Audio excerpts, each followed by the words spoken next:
Non, l'ASMA en abrégé American Systems, School of Medicine in Africa, est une école de médecine intensive dans le cadre de la faculté de médecine et de pharmacie de l'Université américaine d'Afrique centrale qui a eu ses agréments pour s'installer à Bangui. C'est donc au total une école qui vise à former très intensivement et en 4 ans des médecins compétents et universellement reconnus. On va dire quelque chose comme le libération des écoles de médecine de l'Afrique centrale.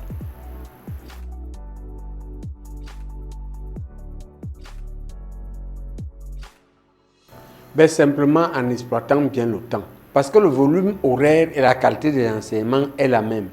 Elle est même supérieure plutôt. Il s'agit simplement, dans le système classique, on prend 7 ans, c'est-à-dire 13 semestres au total, pour dispenser 8400 heures de cours.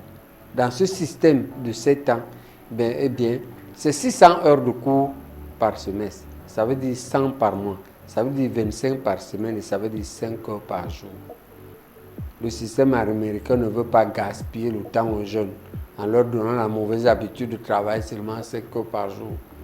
Ce système enseigne de façon intensive, 8 heures de cours par jour, ce qui donne 1050 par semestre au lieu de 600, et ce qui donne au total 8 semestres au lieu de 13.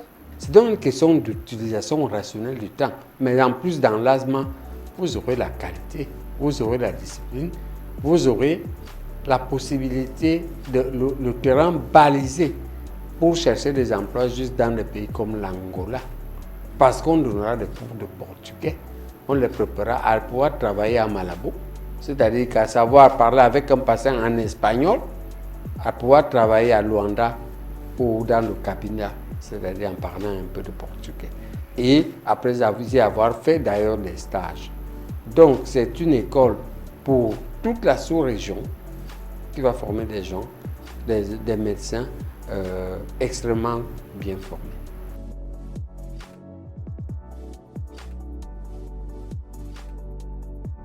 Le contenu est le même que dans les écoles classiques, mais en mieux encore, en qualité.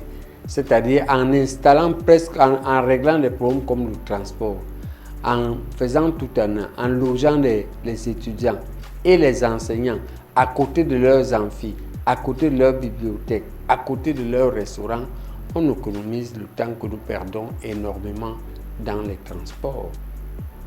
Et on réserve ce temps-là uniquement à la formation qui devient de ce fait intensive. Et au bout du rouleau, on a donc des gens d'une compétence indiscutable, capables de passer le concours américain. Quand on peut passer le concours américain de spécialisation, on peut passer tous les concours du monde. Des médecins aussi qui savent travailler, ils savent opérer, ils savent faire des accouchements, ils savent soigner les enfants.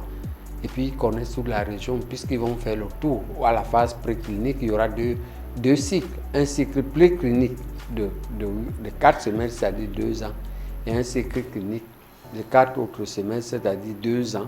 Et pendant ces semestres-là, ils vont faire le tour de la sous-région. Ils restent à Bangui que pendant la phase préclinique. Après, ils sortent de Bangui, ils vont dans les grands hôpitaux, ils vont partout et capables de passer tous ces concours, capables de s'installer et capables d'être compétitifs à tous les niveaux.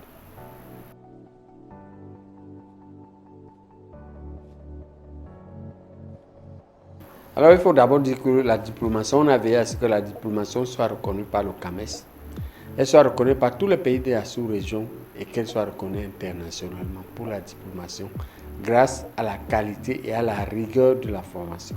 Maintenant, les débouchés, on va leur donner un niveau capable de passer les 3 phases de concours américain. On est sur le modèle américain. En dehors de pouvoir aller en spécialisation, ils peuvent postuler pour travailler dans tous les systèmes médicaux, y compris les systèmes nationaux, et à la limite en étant les meilleurs. Mais en plus, dans le pire des cas, ils seront capables de s'installer parce qu'ils seront compétents à l'image de leur équipe de formateurs, qui va être une équipe de choc.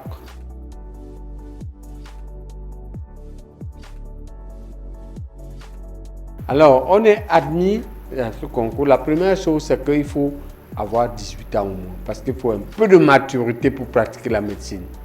Les enfants, ce n'est pas une affaire d'enfants. Deuxième chose, il faut avoir fait le premier cycle universitaire, idéalement en sciences exactes, mais aussi en sciences infirmières, comme les sages-femmes, les diplômés d'État, les laborantins, ou en sciences de l'ingénieur. Ce sont des gens un peu matures, capables de supporter le rythme, parce que c'est un rythme de 8 à 9 heures de travail par jour. Entre l'amphi, la salle de travaux pratiques, le restaurant et la chambre, il n'y aura que quelques mètres, avec une surveillance de type scolaire, avec un règlement intérieur en béton. Et pour être admis, donc, quand on a rempli l'âge de 18 ans au moins et de 27 ans au plus, quand on a son cursus du premier cycle universitaire avec son bachelor, son master acquis ou en cours d'acquisition, c'est-à-dire en troisième année, on aura le droit de faire le concours et de le passer éventuellement pour être admis. L'admission est donc au total sur concours, un concours qui est un concours de bourse, parce que l'école prend dans ses réserves éventuelles pour primer les meilleurs avec des bourses de type A qui seront d'1 million et les bourses de type B qui seront de 500 000.